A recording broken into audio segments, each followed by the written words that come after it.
Bayangkan, kalian menjalani 34 pertandingan liga tanpa sekalipun merasakan pahitnya kekalahan. Bayangkan, kalian bangun setiap minggu, bertanding, dan selalu berhasil menjaga kesucian gawang serta poin tim kalian. Logika awam kita pasti akan berkata, tim ini pasti juara dong. Tapi, selamat datang di sepak bola modern, panggung sandiwara paling kejam di dunia, di mana menjadi tak terkalahkan pun ternyata bisa berakhir menjadi badut yang tidak mendapatkan apa-apa. Dunia dikejutkan oleh sebuah anomali sejarah di musim kompetisi 2025-2026.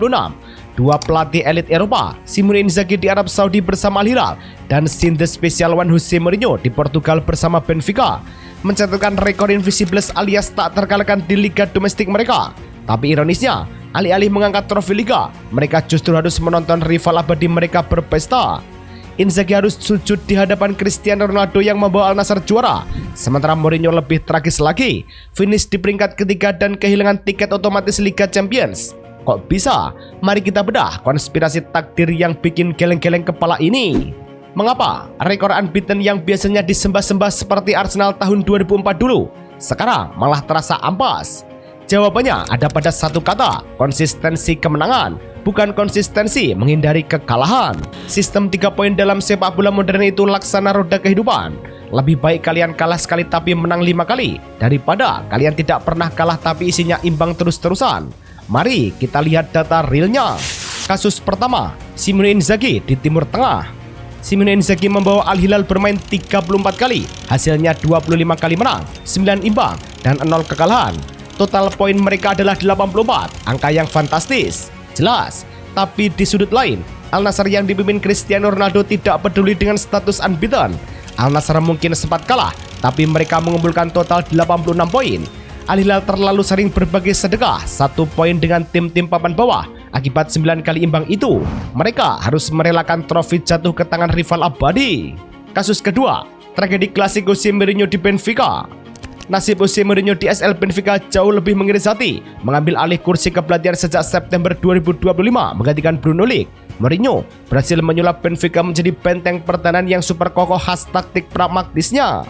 Hasilnya 23 kali menang, 11 kali imbang, dan 0 kekalahan. Dapat 80 poin. Tapi apa gunanya tidak pernah kalah kalau kalian finish di peringkat ketiga?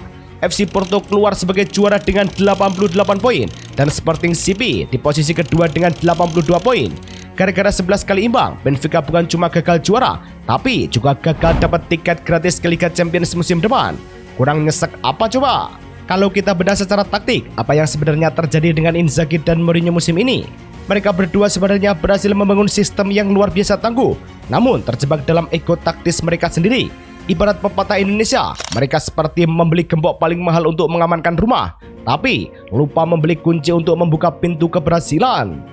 Inzaghi membawa filosofi sepak bola Italianya ke tanah Arab. Formasi 3 back yang solid membuat Al Hilal sangat sulit ditembus. Mereka membuat sejarah baru di Arab Saudi sebagai tim pertama yang invisibles. Di luar liga, taktik ini bahkan mempersembahkan trofi Kings Cup 2025-2026. Tapi, kelemahan Inzaghi adalah ketidakmampuannya membongkar tim-tim yang menerapkan strategi parkir bus ekstrim di Saudi Pro League.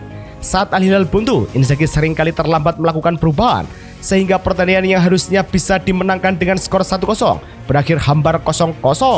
Sementara itu, Jose Mourinho di Benfica adalah definisi dari Mourinho masterclass yang salah sasaran. Sejak datang pada September 2025, ia fokus membenahi lini belakang. Pertahanan Benfica adalah yang terbaik di Liga Portugal musim ini. Tidak ada satupun tim yang bisa meruntuhkan tembok Mourinho. Tapi yaitu tadi, 11 kali hasil imbang menunjukkan bahwa Benfica-nya Mourinho sangat minim kreativitas di lini depan. Mereka terlalu bermain aman. Baginya, hasil imbang 0-0 di laga tandang yang sulit itu sudah bagus.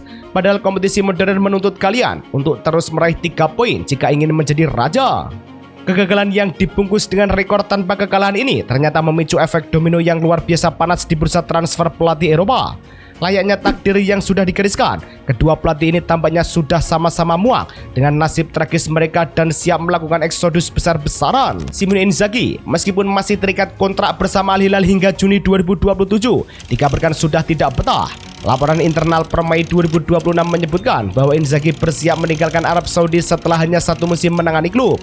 Kegagalan di Liga Domestik serta tersingkirnya Al Hilal secara mengejutkan di babak 16 besar AFC Champions League Elite oleh Al Sadd lewat adu penalti membuat Inzaghi merasa urusannya di Asia sudah selesai.